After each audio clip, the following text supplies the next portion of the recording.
Another microservice pattern is called the centralized config, and in our case, we are using a Spring Cloud config for it.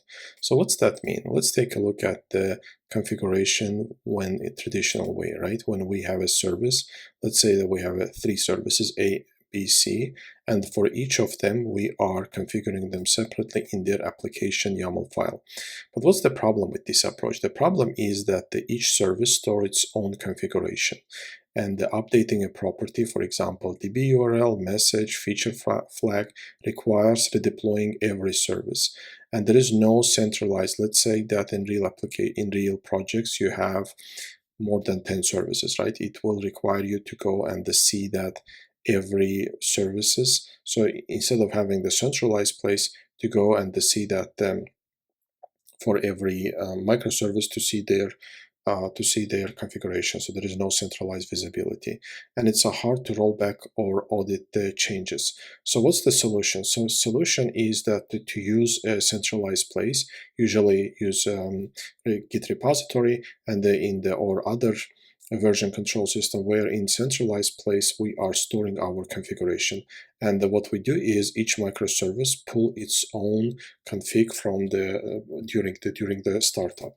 So for example, in this case, for our case, right? So we have what I did is I created one repository. So I created a local repository. So as you can see here, Spring config repo, and in the repo I added three configuration. The one is that application YAML for for the config server itself, and for the booking server separate, and the separate for the hotel service. We can go and see that how exactly they look like. So for example, here we have for the application, we have for the application we are just defining the Eureka, and for the booking we are defining a message here, and the name and the port, and the same basically we are moving whatever configs we had for the hotel and the booking, we are moving that to our centralized storage. So how exactly it works, right? So server config, so we are creating a separate server calling the server config. Server config connects on the port connects on with the HTTP request on the port 888, and for each of the services, so we have a separate config server. We are going to that a bit later. So in the config server, when it starts, it's available on the port 888, and so for each our service, it goes to that service and fetches its own config file during the startup. So how exactly it works? So it's step by step. Let's take a look. So first that we are starting the config server, and it reads the YAML file from the Git repository. Then the client services, in our case, they are our booking service, hotel service, and our other microservices. They connect to it at the startup. And what happens next is properties are fetched and merged into the environment before the context loads, and configuration changes can be versioned and refreshed dynamically. So what are the advantages of using this approach, right? Well, centralized, storing all the configuration in the centralized place. The first one obviously is a centralized config management across all microservices. It's just simply convenient to store them in centralized place. Another one is that the version controlled through Git, and we can roll back anytime, and also environment-specific configs are supported. It works seamlessly with the Eureka gateway and the OpenFein, all other technologies that we have seen earlier, and it supports dynamic refresh. So let's now go see exactly what we did here. So what I did is I created one more server here, config server, and the config server. So what we have, right? So this is our dependencies that we are adding here. The main dependency that we are adding is that the Spring Cloud config server. And after that, in our YAML file, right? In our YAML file, we are defining the port, we are defining the application name, and also we are defining the repository from where it should fetch the configs, right? In my case, I define that in this repository under the project. I create a new repository. It's a local repository from where it will fetch the configs.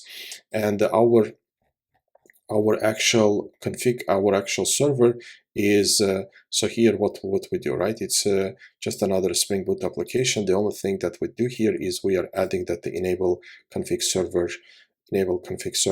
annotation. So after that, what kind of changes we are making in our booking and the hotel service?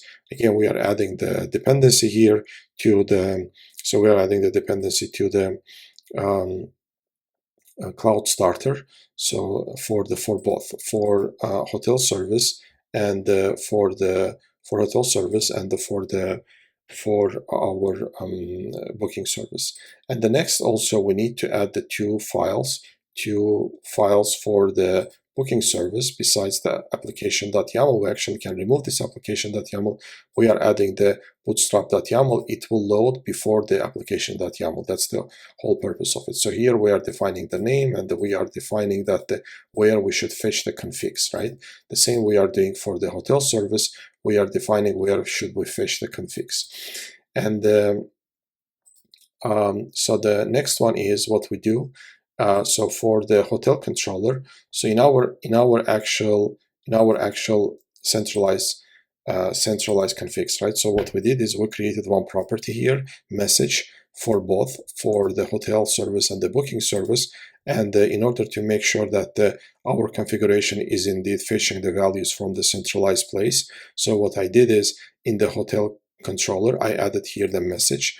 And when we hit this endpoint, get hotels, it will give us what? It will give us the hotel service and whatever the messages here, right? In the centralized config.